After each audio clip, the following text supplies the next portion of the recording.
तालिबान के सामने अफगानी सुरक्षा बलों ने सरेंडर कर दिया है। काबुल के पुलिस चीफ और पुलिस कर्मियों ने सरेंडर कर दिया है। तो जहां अफगान की सेना नहीं टिकी, जहां अफगान स्पेशल कमांडोज नहीं टिके, जिनको अमेरिका ने ट्रेनिंग दी, जिनको नेटो फोर्सेस ने ट्रेनिंग दी, वहां पुलिस वाले कैसे टिकेंगे? पुलिस चीफ और पुलिस कर्मियों ने वहां तालिबान के सामने सरेंडर कर दिया है। अब काबुल सहित अफगानिस्तान की सड़कों पर, शहरों पर, इमारतों पर और वहां की सरकार पर भी कह सकते हैं आप तालिबान का कब्जा है और तालिबान ही अब अफगानिस्तान का नीति नियंता बन चुका है। तारिक फतेह, मैं एक बार फिर से आपके पास आऊंगा। तारिक फतेह, लेकिन बार बार ये संकेत दिया जा रहा है तालिबान की तरफ से कहा जा रहा है कि ऐसा नहीं है कि हम यहाँ पर औरतों को अब उनका हक नहीं देंगे। वो कह रहे हैं कि औरतों को हम उनकी कैबिनेट में शामिल होने देंगे। वो कह रहे हैं कि यहाँ पर हम अब देखेंगे और उन जो जिसकी वजह से तालिबान के ऊपर, जिस शरिया कानून के वजह से तालिबान के ऊपर उंगलियां उठती हैं कि यहाँ पर मानवाधिकारों की कोई जगह नहीं है,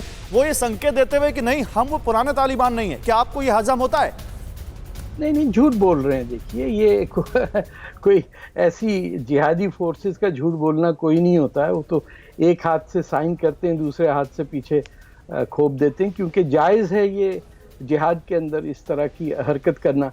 वही लोग जो बैठ के बात कर रहे थे कि आज सुबह टेलीविज़न पे कहने कि नहीं, औरतों को हम पूरे हकूक देंगे, बस वो इस्लाम के शरिया कानून के अंदर होता है। भाई, शरिया कानून के तहत तो औरत को तो बाहर ही नहीं निकलने की इजाज़त है।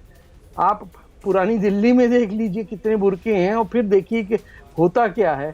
जिस कानून के बारे में औरत की कोई औकात ना हो और एक आदमी 4 शादियां करता हो और लौंडियां रखता हो को 500, वो आके भाषण दे रहे हैं कि हम कानून करेंगे। कानून किसका? कानून को पार्लियामेंट बनाती है, कानून आता है आसमान से। जो लोग ये समझते हैं कि किताब एक आ गई और अब वो ही चलेगी, उन्होंने यूनिवर्सिटियां आपकी जलाई थी, टैक्शिला में हो या वहाँ खिलजियाबाद क्या है आपका बिहार के पास।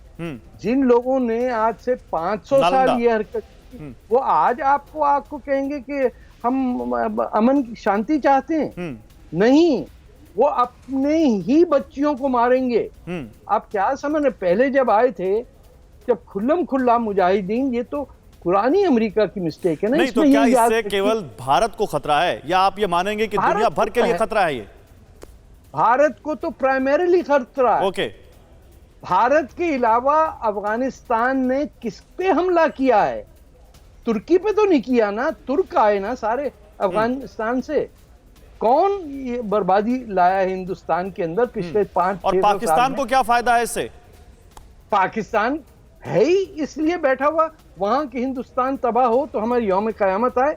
पाकिस्तान में मुझे बताइए कि वहां बैठ के जनरल ज़ियाउल हक, जनरल मुशर्रफ, सारे आपके भेजे हुए हमारे घर पाकिस्तान में आ गए इस्लाम फैलाने। उन्होंने क्या कुछ नहीं किया। उन्होंने 10 लाख तो बांग्लादेश के मुसलमान मार दिए। ये तो फिर भी हिंदू हैं जिनका कत्लेआम और खात्मा करने के लिए आपके अंदर लोग बैठे हुए हैं। आप हिंदुस्तान नहीं कह सकते, आप भारत को भारत नहीं कह सकते, आप दरियाए सिंध को हिंदुस्तान का हिस्सा नहीं समझ सकते। आपके सामने जो वो दीवारें खड़ी हुई हैं और जो डेंजर है इंडिया को, आपके जो ब्यूरोक्रेसी है, ऐसे लगता है अफसरशाही बैठी हुई है, उनको कोई फिक्र ही नहीं है कि रिटायरमेंट पे इतनी तनख्वाह मिलनी चाहिए, बस खत्म। को भी तो होश आना चाहिए हिंदुस्तान को। नहीं, लेकिन आप तारिक फतेह साहब, मैं अब्दुल समद साहब के पास जाना चाहता हूं। मैंने अभी आपके सवाल के बाद उनसे सवाल पूछा, वो साफ कह रहे हैं कि ये तो अनर्गलबाजी है, अनर्गल आरोप है। ऐसा तो लोग पाकिस्तान पर तोहमत लगाते रहते हैं। ये तोहमत क्या लगाते रहते हैं? ये तो तारीख का हिस्सा है। आप अभी तक तो यमन के अंदर एक दूसरे का गला काट रहे हैं, 10 लाख आदमी मर गया। जवाब दीजिए अब्दुल समद साहब, अब्दुल समद याकूब साहब, जवाब दीजिए। देखिए, अफसोस तब होता है कि जब तारिक फतेह साहब बाकी तो बड़ी मजम्मत कर रहे हैं तालिबान के, बारबरिक ये गले काटेंगे और अपनी बच्चियों को मारेंगे, लेकिन मैं इनसे पूछना चाहता हूं कि जब ये अमेरिका ने वॉर वेज की थी कोलेटरल डैमेज के नाम के ऊपर, 100 बच्चे मदरसों में जब मारे जाते थे, जब ये लाखों की तादाद में अफगानी मारे गए, तब जब बॉम्बिंग हो रही थी, तो तारिक साहब उसकी मजम्मत क्यों नहीं करते? अभी तारिक साहब ने बहुत अच्छी बात की थी इससे पहले कि ठीक है, वो उनका जो कॉर्पोरेट इंटरेस्ट होता है, वो कॉन्ट्रैक्टर्स होते हैं, मर्सनरीज होती है, नहीं, बहुत अच्छी बात की है, ठीक है, लेकिन उसके साथ ये भी मजम्मत करें कि इस आज जो मैस वहां पे हुआ है, इसका जिम्मेवार अमेरिका खुद है।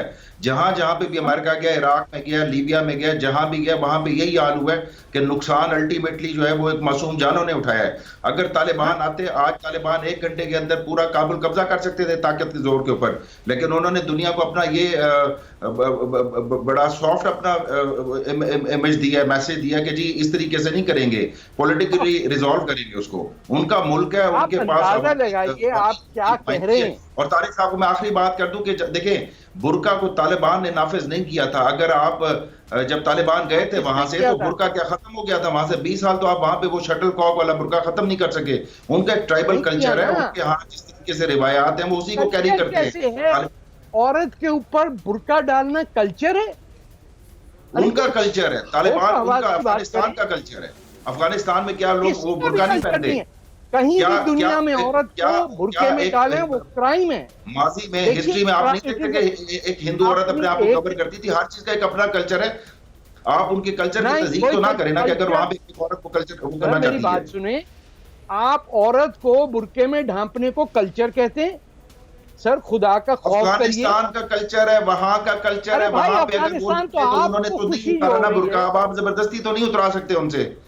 मैं और आप तो नहीं कुछ कर सकते। अगर मैं इस हक में हूं कि कोई, मैं अगर ये चाहता हूं कि भाई औरत को ये आजादी हो कि जो पहनना चाहता है पहने, ना नहीं पहनना चाहता ना पहने।